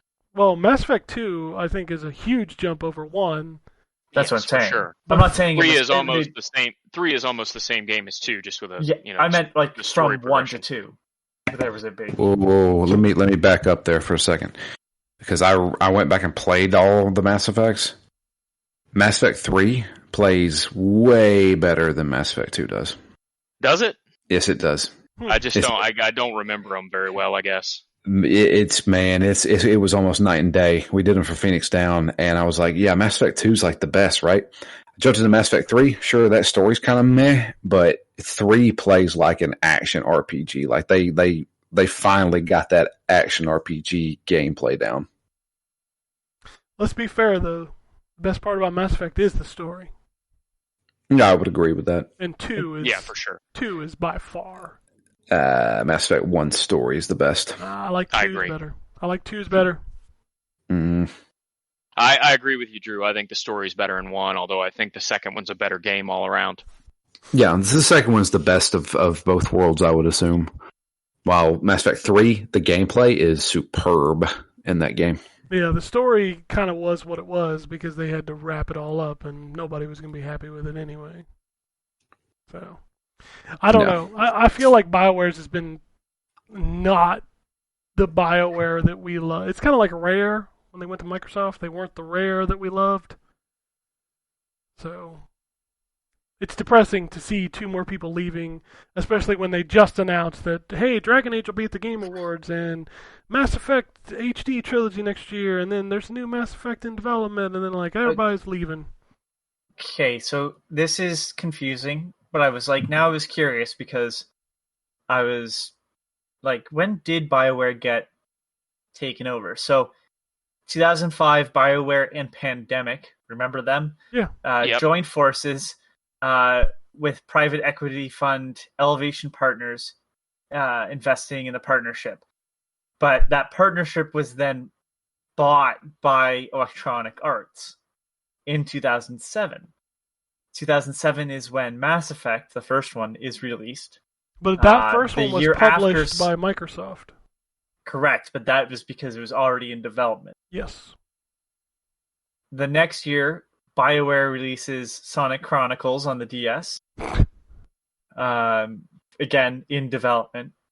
So EA would have been in charge of Mass Effect 2 by the time Mass Effect 2 started. They just finished 2 projects. So in January 2010, Mass Effect 2 gets released. So I'd assume that EA had control at that point. But they were also working... The important thing that I forgot was they were working on Unreal. And then EA had that big, no, everybody needs to use Frostbite. And that doesn't work well with everything. and I know that was part of the issue with Andromeda, was that it was running on Frostbite and not. The problem with Unreal. Andromeda was that it was just not boring as hell. Yeah, Well, That's that's the true, problem but with Andromeda. I know that some of the technical issues, I believe, was placed on a team not knowing how to use Frostbite. Sure. There were goofy glitches when that game launched, for sure, but it didn't change the fact that the overall story of that game is just kind of a drag. The glitches are not what made that game bad. I mean, Skyrim had glitches and it's still adored today. That's true. The problem with that game was it was boring. And the protagonist and the mission you were on just didn't have the same draw as the first game had. No, Ryder is no the first Shepard. game. I don't know how much people remember about that first game, but the first game really, I mean, it kicks off fast. Yep. And you get to know Shepard pretty quick. You get to know Saren pretty quick. Like it kicks off quickly. And they tried to do the same thing in Andromeda, but the problem was none of it was really all that compelling, and it was a little too similar to the first game, the way that game started. Yep. So I'll be interested. Like, I want to be excited for a new Dragon Age, but at the same time, I'm going to be cautiously optimistic of a new Dragon Age. Yeah, I mean, to be fair, I've liked all the Dragon Age games. They weren't flawless, but I literally enjoyed all of them. So I'm looking forward to it. That first Dragon game, Age is my bread and butter. That first game is so good. Inquisition is good. I do not like 2. I think 2 is just fucking. You and I differ on 2. Yeah. I really liked 2. I played 2 all the way too. through and the DLCs. So Yeah, Dragon Age 2 is definitely a different type of monster, but I mean, I thought it was still a great story to be told. it was a very tight story though. It was different than the first game. The first game you were traveling around all over the place and recruiting allies and all that stuff. The first game was very it wore its sort of Dungeons and Dragons influence on its sleeve. The second game was much more confined because it was basically all in Kirkwall. Yeah. And I think for some people that was just not a positive step. I got so tired of just repeating the same environment over and over again. Like when you would go into battle, it just felt like I was on the same 3 planes. Yeah, for sure. Yeah. That was a limitation of the game for sure. Yeah. I think Matt, I think he was the one that said it best on whenever we did the Dragon Age stuff for Phoenix Down. Dragon Age Origins is the blockbuster movie, while Dragon Age 2 was the 3 to 4 season television show based on the movie. I thought it would be the direct-to-DVD sequel to Starship Troopers. No, please don't start that again. So The game's definitely much better than that. I'm still reading this. Just BioWare's Wikipedia page is a lot. In just their history section. Casey Hudson left in 2014. Then Andromeda gets released. It says, was at the center of controversy of equal proportions, if not higher than that around the 3rd chapter, talking about Mass Effect 3, starting with heavy criticisms that were addressed before the game was released, to lukewarm response received by the specialized press and the fandom, with sales lower than the previous Mass Effect chapters. And then Anthem, good lord, it's just this depressing decline. Does anybody remember Anthem? I forget about it. It's supposed to be Anthem, re-releasing Anthem next year, right? it's not a terrible game. That's No. the thing. I think that's the frustrating thing is that it's not like they've released a bunch of games that are terrible. They've committed a worse sin than that, and that they've released a bunch of games that are just mediocre. Yeah. Yeah. Anthem had great flight mechanics, poor mission structure. Yes. So that's 2017. They reveal it, and then Casey Hudson comes back in. So that's June that they announced it. July, Casey Hudson comes back To fix And Anthem, then- by the way. Yes, Yeah. and then work starts to happen, and then 3 years later, like Dragon Age 4 is in production, Hudson League. Yeah. Ugh. EA's It's not just- been on a good run lately. Do y'all remember Rocket League? Or not Yeah. Rocket Arena, sorry. Rocket Yeah, Arena. see, you don't even Yeah, I knew remember what the you meant. name of it. Holy cow, that game was free like a week after it came out. They're still Yeah. trying to sell it for $5 up here. Oh, they just gave it away on PlayStation Plus this month. God. Physical copy. I'm good. Woof. Yeah. EA's gonna have to step up next gen. Faux show. Cyberpunk 2077 will have a massive 43 gigabyte update around launch. Yep. So Drew, that 60 Saw gigs that. you downloaded, that ain't it. Nope. Nope. You'll get some more. Oh, God, it's going to be 100 gigs on my hard drive there. I mean, Yeah, and it's hard for me to even call it suspicion at this point since it almost seems basically confirmed. But the suspicion is that's the reason that nobody really has review copies other than a couple outlets because the patch is pretty substantial. which is funny because boy, we knew the game was coming in hot, but it is Yeah. really coming in hot. It's really coming in hot. Yeah. As we mentioned, Fortnite Season 5 adds Baby Yoda, bounties, Kratos, Mandalorian, all kinds of shit. Wait, you play as Baby Yoda? I don't think No, you he's play. a back bling. Yeah, Okay. And he has a name. I don't know what it is. Grogu. There you Yeah, go. I'm only on episode 4, so no spoilers. Dude, I'm looking Although at. pretty much everybody in the world has spoiled everything about that show so far, which is I why I am- started watching it. So. I am looking at a spoiler in a news story, and I'm like, y'all need to stop. Oh I don't- yeah, no, I don't know that I've show had at all. basically everything from the most recent 2 episodes spoiled for me already. Just because it's like when it comes to that kind of stuff, I think people just assume that it's in the zeitgeist, so they can just talk about it regardless. Everybody's watching this as I'm watching it, right? It happens Friday morning. As soon as that thing goes live, Twitter is just lit up with the talking about the new episode, and I'm like, dude, I don't watch that episode till like late Friday night, and even then, I don't go on Twitter going, "Hey, did you see Yeah. so and so in the episode?" You know. I literally I literally just watched Rise of Skywalker a week ago Oh. I'm for the sorry. first time.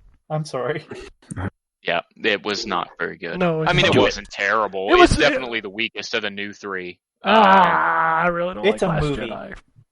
No way. Last Jedi was so much better. No, I don't like Oh, Last Jedi. come on, Ken. Last How Jedi about is this? like 2 hours of just like. Bleh. Best thing about None of Last those Jedi is movies Yoda's were in very it. good. That's it. It's the only good thing about it. The new Man. trilogy kind of was a letdown, and I feel bad for all the actors because they did a really good job. It was the writing that was bad. I mean, It's not even just not even the dialogue writing, although there's some poor dialogue in it. It's the It's plot. the overall structure of the story collapses under its own weight is the problem. well, they also had 3 different writers. One did the first and the third, and somebody else did the middle, and they feel like 3 separate movies as opposed to a cohesive fucking story. Yeah, and the problem is they couldn't make up their minds as to whether they wanted to start over fresh with a new cast of characters or completely repeat everything from the first 3 movies and tie everything in. And the um, answer was, well, A little bit of column A, what if we a little bit of column we'll A. do back both this and neither. person? Yeah. Yeah, we'll do both and neither. neither at the same time. Yeah, that third movie was basically like, hey, remember this? Remember, Yeah. it feels like fan fiction. Should have been called Star Wars Episode 9, Member Berries. Oof. I have only seen Force Awakens. I have not seen anything else. Force Awakens is Period. a fine movie. Ken but and I disagree that I think Last Jedi is a good movie. Oh. But this tried. new one, I was okay without. I would have been okay without it. I mean, Ken, there's so you much have to shit they admit, bring it up in that does- third movie they never even hinted at in the first 2, and I'm like, come That's the on. problem. The third movie feels incredibly disjointed. It does. It's, at least 2 tries to do something. Like Last Jedi tries to do something. It did. I just didn't anything. like what it It- tried to do. It Well, did you absolutely like what did something, and then they completely undid it in the next movie. But Yeah, they did. I will definitely agree with you there, but I wasn't upset because I did not like what they did in the but I second would movie. say this is 3 was the exact. That's exactly what you get for to angry fans. Hey, I It's a wasn't piece on of Twitter with fucking signing petitions to get rid of Kelly Marie Tran or anything like some of these morons out Yeah, there. well, that's just it, though. What I'm saying is like, well, they decided to, like, cave, and the third director was like, fuck this shit, I'm not dealing with this. So they brought back the guy who can never stick a landing in anything he does. I and don't- have him fill out the... Anyways. Let's just agree Solo? that there are only 6 Star Wars movies. Let's just do that. Yeah. Well, no, hold on. 8. No, I'm talking about I don't numbered even know movies. that there's that many. Numbered I movies. just Okay, so there's 5. Solo, Rogue One. We're not going to have the Star Wars debate because every single person on this show has different movies they enjoy. Come on. yes.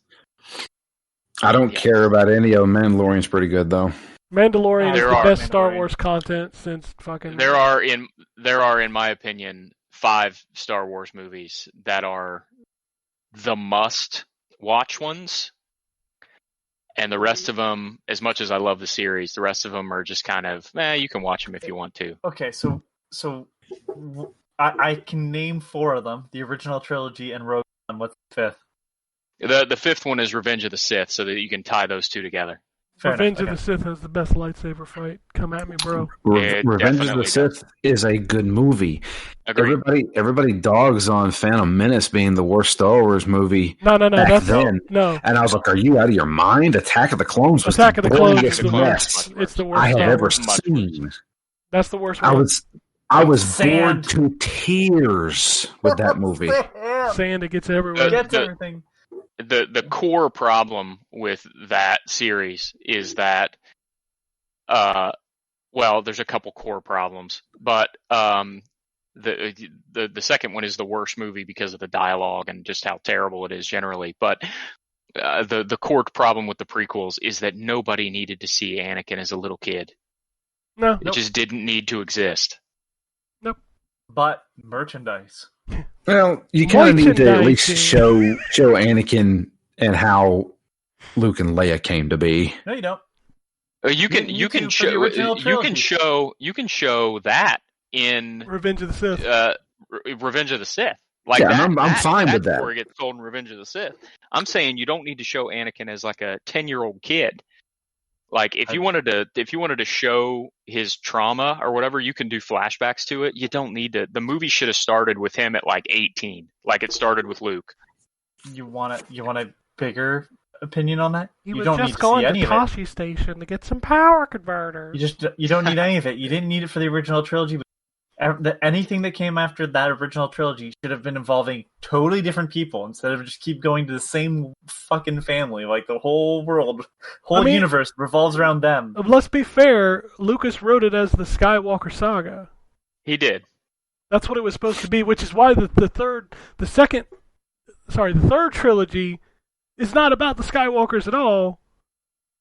And it's like But They got to make it about the Skywalker. they Yeah, eventually the had Rise to of make it about the Skywalker. Skywalkers, and I'm like, nah.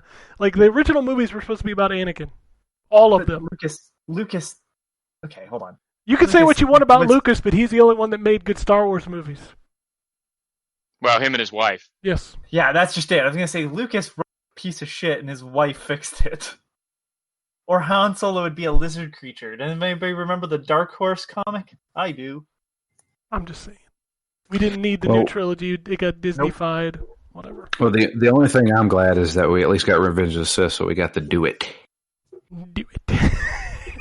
Because there's the awesome YouTube video of a lightsaber battle where every time they clash, it says "do it," and then at the end, it's when Palpatine says "do it," it's a lightsaber turning on. Have you heard the Game Grumps spiel about Do It? No, Oh my God, you got to go find it. Let They me go tell off. you. They go off on. He's like, "What do we do with this 3-day-old meat?" Do it. let's do it. Let me tell you of Darth Plagueis the Wise. Oh please, Darth Plagueis the Wise, a character that's mentioned one fucking time. Oh, Well, yeah. come on. yeah. No spoilers for the newest movie, just in case there's people like me that are still out there that haven't seen it. But I probably never see it. Do it. they kill they kill the Snoke thing too. Yep. They kill all Kill it that. dead. They basically just retcon everything. Like, fuck it. Here's something that was never hinted at for 2 movies. Do it. It's funny. All right. Persona 5 Strikers is coming to the West. Yay! What That's is that? the Muso Persona game. But if it has the style of Persona 5, I'm in. Do it. Oh, God damn it. Now look what you've started. Oh shit! It's too good. It's too good. Yeah, it's coming to Switch, PC, and PS4. What else is going on? We're gonna get a lot of stuff this week. The TGAs are this week. New season of Fall Guys, a new map for Among Us. Doom Guy's coming to Fall Guys, I'm pretty sure. Yeah, that's fine. Yep. That's fine. Every costume I see, I go, that'd be really cool if I was playing that. I mean, Fall Guys is trying to be Fortnite, and it's not quite getting there. I think the part of the issue is that it gets hacked a lot. So it's really like I've heard horror stories of cheaters, and I don't hear that same issue with Fortnite. Well, I'm sure it exists. I'm just saying, like, also it is doesn't a plague. It doesn't help that that game is only on PS4 and PC. That too, and there's a fee to get playing it. I mean, obviously, if you picked it up when it was free on PS Plus, you still have PS Plus. That's a thing, but it is a paid product, unlike Fortnite. But still, like, I've heard issues with even them admitting, like, they had issues with cheaters and they weren't sure what to do. So, yeah. I don't know. I'm very excited for the Keeleys this week, mostly for the announcements. I don't know that I really care who's going to win. I think we've all made our bets. Yeah, we all Watch it be Doom Eternal. Doom Eternal Game of the Year. Yeah, I'm holding by my bet. What was your bet again? Last of Us 2. Right. Okay. And I haven't even played that game. I just think that's the one that's going to end up winning. I took Animal Crossing. Drew, what'd you take? I took oh gosh, I can't remember now. Anthony said Hades, right? Yep. I think I Somebody- took Ghost. Did you take Ghost? Ghost of Tsushima? I think so. Yep. And then Yeah. Jay took what? Jay, take one? Yeah, he took one. Did The he only game that repeat- didn't he get must- picked was Doom Eternal. He said Final Fantasy. Yes, Right. Final Fantasy. So Doom Eternal is the only game that hadn't been picked. Correct. And that's probably safe, because Doom Eternal is not going to win Game Game of the Year. Nah. Although again, it would make me cry laughing if that the one to win. Yeah, with the people voting, no way. No. No way. I still think with the people voting, it's going to be Animal Crossing. Because I know it ain't going to be Last of Us. Not with the people voting. No way. Hades. Please, God, be Hades. You just want to be the winner? Is that your thing? Yes, and I also doubled down last week because I said Supergiant Games is beloved, even though I didn't like their previous titles. So I'm hoping that'll help. I actually hope that Drew wins. Well, yeah, that's the 'cause game that's that my I think. sentimental favorite for that. I think that's. I love Hades. I think that's the better game, Ghost of Tsushima, but like Hades is really good, and knowing that team does a lot of work that gets critically lauded, but like I don't know if it ever really gets it up there. Like I kind of hope Hades wins just because like the writing in that game is so good. Ghost of Tsushima is a better game though. Well, we will find out on Thursday if you're able to watch it. Drag yourself away from your cyberpunk. That is, if you've actually finished downloading it by the time the show starts. Oh, Sea of Thieves is adding seasons and a battle pass in 2021. Good for the people that play that. There's a lot of people that play that. That's another one of those quiet monster games. My son and his friends still play it. Hey, I totally understand the appeal, but not at this point in my life. If that makes sense. I have had access to that game for years, and I have never even downloaded it. Microsoft acquired an esports tournament platform called Smash.gg. I had never heard of Smash.gg until Microsoft bought them. Then again, I don't really watch esports, so. Me either.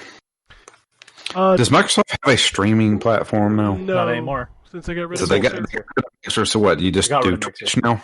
I don't even know that you can stream to Twitch natively in the Xbox.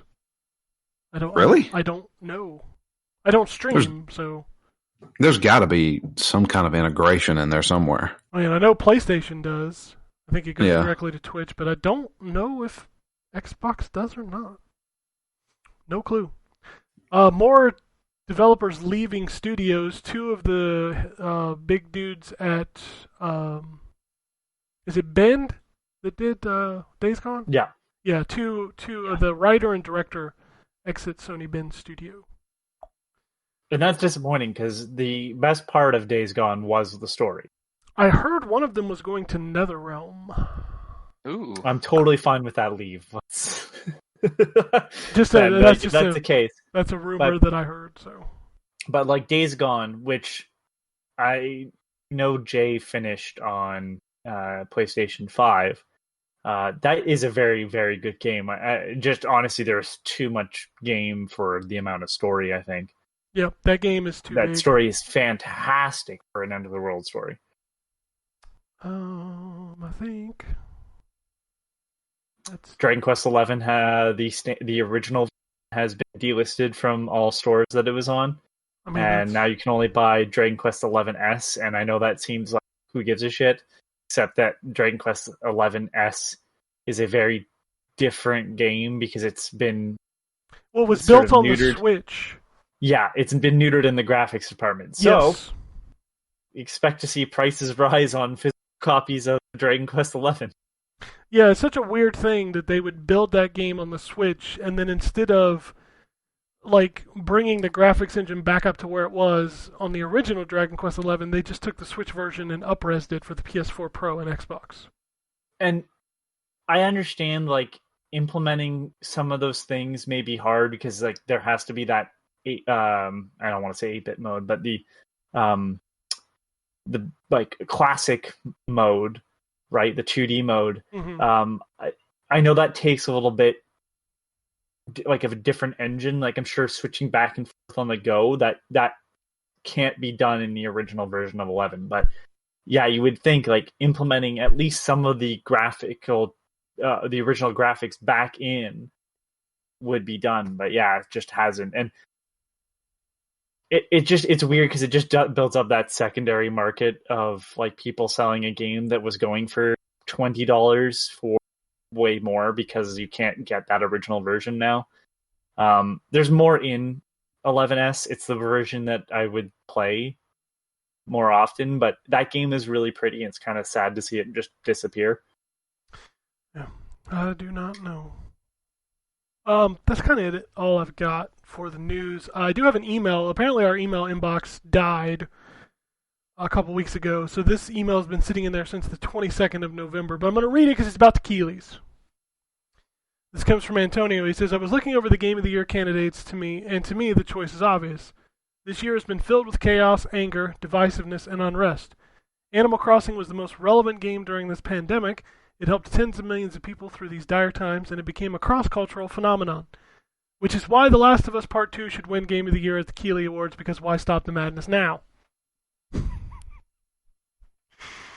By the way, I didn't realize that the show was on the same day as Cyberpunk's release. I'll watch it, but I wouldn't be surprised if it hurt the show's viewership. Considering the copies are showing up at a warehouse now, it's definitely dropping on the 10th. I am so curious to see how it performs on the base last-gen consoles.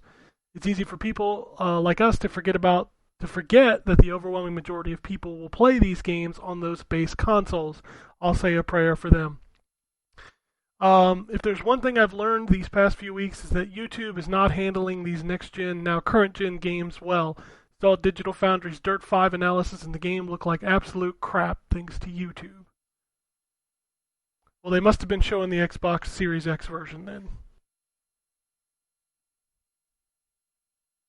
You know, he said, "I'll say a prayer." I wanted to respond. Don't save a prayer for me now. Save a prayer for the morning after. Duran Duran. God damn it. I get that reference. Thank you. Still, I know you're a big Duran Duran fan. I like Duran Duran, yes. God damn it. Right. Nothing. We all have to try to make our way through this ordinary world. God damn it. You hold the money.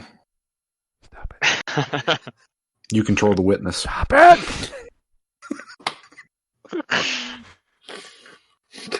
Anyway, Don't make it my Ken, it's your business. turn. I don't know. I don't listen to that shit. I don't like Duran Duran. Sorry. I like Duran Duran. No, that's not my thing. Not my They're jam. good. Not. Missing out. Anyway, yeah. Next week will be a fun show. We're going to be talking about Cyberpunk and the Game Awards. You'll be talking about Cyberpunk. I'll be listening. Not if we get a code and I ship it to you. That is very true. Everybody else has their version bought. Yep. Correct. You're right. I didn't expect to get a review code, and I put in a request for one, but I just went ahead and bought it because I'm like, there ain't no way they're going to send us a code, and they may not. And then Drew bought it. And I'm like, well, Drew's not going to review it. And then I'm like, well, Ryan could review it. And I'm like, well, we need the review before 2022.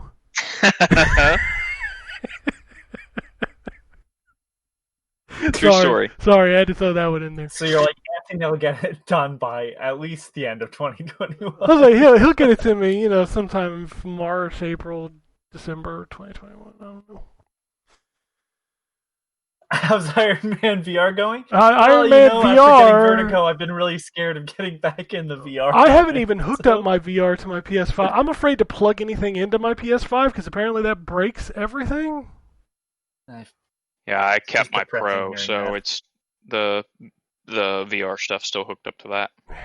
I haven't played anything. I saw there was a VR game. Oh, the Star Wars game was on sale. I was like, I should pick that up. And then I'm like, I don't have VR hooked up.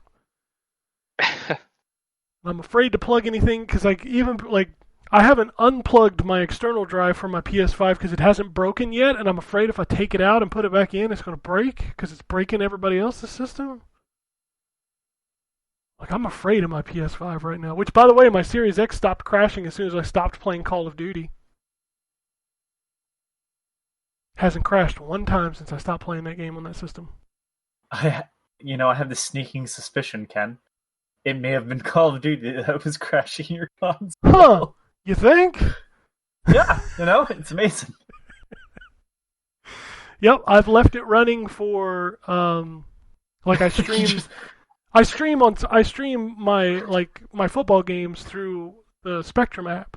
So I turn on my Xbox Series X so it can download stuff or whatever it needs to do, and I leave it running all day on Sunday. And it never even gets hot. I leave it running near my window, and then I blow my vape smoke into it, and that just blows it out the window. We're all good. Yeah, I just blow it into the top. Make some fucking vape chambers. Some vapor plates, for God's sake. All nice and moist in there now. Valor plates, Ken. I know Valor plates. They're now vapor plates to me. That's what we'll call them from now on. They're vapor plates. Fucking dudes in Godfall just vaping nonstop. Anyway, I got a couple tweets. Not a lot. Nobody replied to the show except for one person. That makes me sad inside and out. I mean, what are y'all doing? Well, the nice thing, Ken, about the Valor plates is that when they shine, they really show you all they can. Sorry, that was another Duran Duran reference, but I know Yeah. what it I don't think it came through. Oh, I got it. I got it. Okay, good. I can't. Although apparently Tate on Twitter has listened to our show in 2020. He did his Spotify thing. He listened to 2,219 minutes of the N4G Radio. Yay. Yeah, I saw that. 2,219. That's 2,219 minutes you'll never get back. You're Nope. welcome. Jeez, If I had $1 for every minute that's a lot of that dollars. you wasted on this show. That's a lot of dollars. Heck, if we had $1 for every minute he wasted on this show. I wish I had $1 for every minute I've been on this show. I wouldn't be in crippling debt. I'm kidding. Although I would be very well ahead in life if I had $1 for every minute I've been on the show. It'd be sweet. Dustin did send us some tweets though. He says, "Oh, this is gonna be." We didn't get to have this conversation last week because fuck Craig. Yeah. He says, "I finished up Ghost of Tsushima, and I don't think it will make my top 5. I had too many problems with it. I never played a game with a bigger disconnect between story and gameplay style. If you're going to force your narrative, don't berate the player and have a false sense of choice as if how you play matters." I know, Wombat, you had words for that last week, but we got cut off. Yeah, can you repeat it one more time? You cut out in my headset. Sorry. He says, "I finished up Ghost of Tsushima, and I don't think it will make my top 5. I had too many problems with it. I have never played a game with a bigger disconnect between story and gameplay style. If you're going to force your narrative, don't berate the player and have a false sense of choice as if it matters how you play." Yeah, so I see what you're saying, right? But they're not berating you. Like, that's not the whole point of it. Unless in real life you are a samurai. You don't know me. And unless in real life you have betrayed your clan, they're not berating you for the way you play. That's not the point. Is not to berate anyone. It's that Jin Sakai is stuck between what tradition tells him honor is and what he knows honor to be. And the narrative pull in the game is between those two things. That's it. That's the punchline. And it has nothing to do, I mean, they tie it into your play style, but it doesn't necessarily have anything to do with your play style, which is why they have a couple of areas in the story where they have him do things that would be considered dishonorable in order to save his island. That's the point. So the notion that it creates dissonance in the narrative if you're not sneaking around, I just don't agree with. Because the narrative isn't just you sneak around killing guys. That's part of it. The narrative is that his whole approach, his uncle doesn't consider to be honorable. And Jin has watched his uncle send people in to die for no good reason. The game starts with a whole bunch of with a single person going in to try and fight the way they've fought forever and getting set on fire because he wasn't expecting the Mongols to not fight that way. That's the crux of the game. It's not about, well, I didn't sneak as much, so this game, it broke the narrative. It's not about that. It's about Jin realizing he has to adapt to fight off the invaders to his homeland, and his uncle not wanting to do that. The way you play the game really matters very little. Basically, what Ryan's saying is, when it comes to all the options, why don't you use it? God damn it. I want you to know that I hit a man in the head with a can of SpaghettiOs in Hitman. No, I mean, everybody's Did obviously Grand entitled reference to go their... over Ken's head there, or? No, I got it. I'm just ignoring Okay. you. So, anyway, everyone's entitled, obviously, to their own opinion on that game. I think there's a segment, and I'm not saying that this is the case this time. I think it's a larger problem with the game. There's a segment of people who purposely played against type in that game and then got mad about the way the story played out. And it's like the story of the game is the story, which is why they have him do things in the story that you can't control. You can still play the game in an honorable way, quote unquote, and the story is still going to be that his uncle doesn't approve of the way he's doing things because there are main story beats in the game that his uncle doesn't approve of. And, Jin sees his entire upbringing is worthless against the enemy that they have. That's the punchline. And don't tell me it's not worthless because I can play the whole game without stealth, when literally the only way they make any headway against the Mongols is when they do things Jin's way and not his uncle's way. But anyway, that's it. That's my rant. All right. No, that's. I was disappointed we lost a lot of that last week. Because fuck Craig. Yeah, we lost a lot of everything because of Craig. I had to spend hours fixing last week's podcast. There were so many drops and empty spots in that show. Holy cow, I will never do that again. Fuck you. And Craig left 24 minutes into the show. We were running him in the background anyway to see if he could hold up. He can't hold up.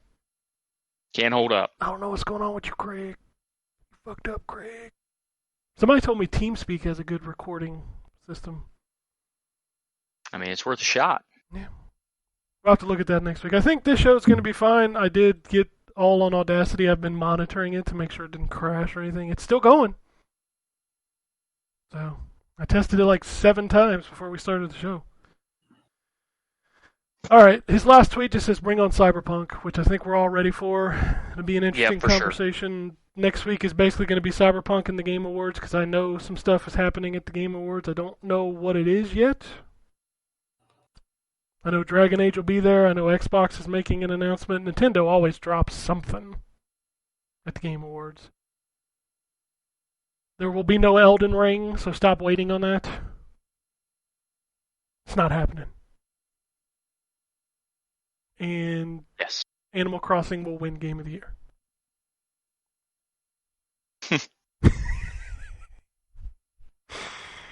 Anyway, that is all I have for today. If you want to shoot us an email, I will try to fix the inbox. I don't know what's going on with it. It's podcasts@ztgd.com.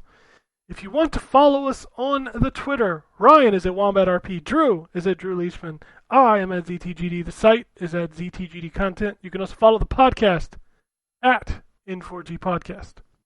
Check us out on Spotify, YouTube, motherfucker, we were. And also, Phoenix Down, Dead Space 3, yes. Holiday Horror. Nightmare Before Christmas. Nightmare Before Christmas. Just stealing it from Tim Burton. Tim Burton's going to be pissed. Well.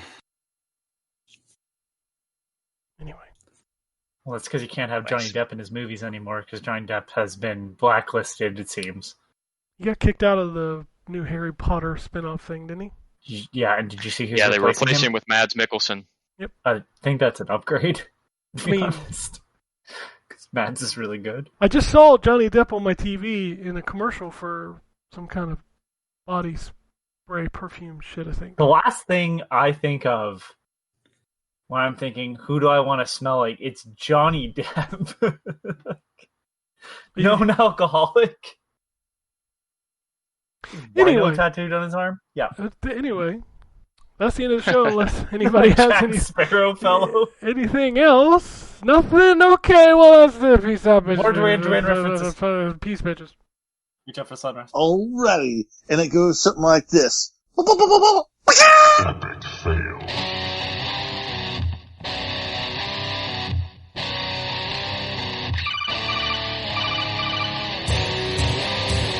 Welcome to the N4G podcast.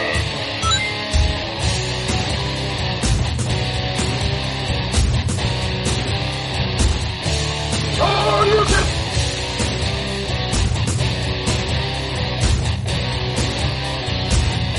It's me, Mario. $0. This is going to be a very interesting episode.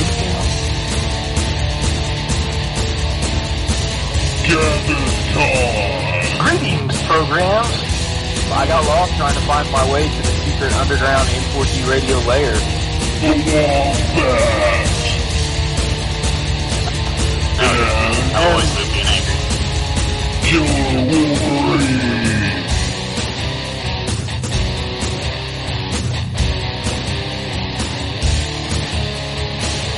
Play games, not consoles.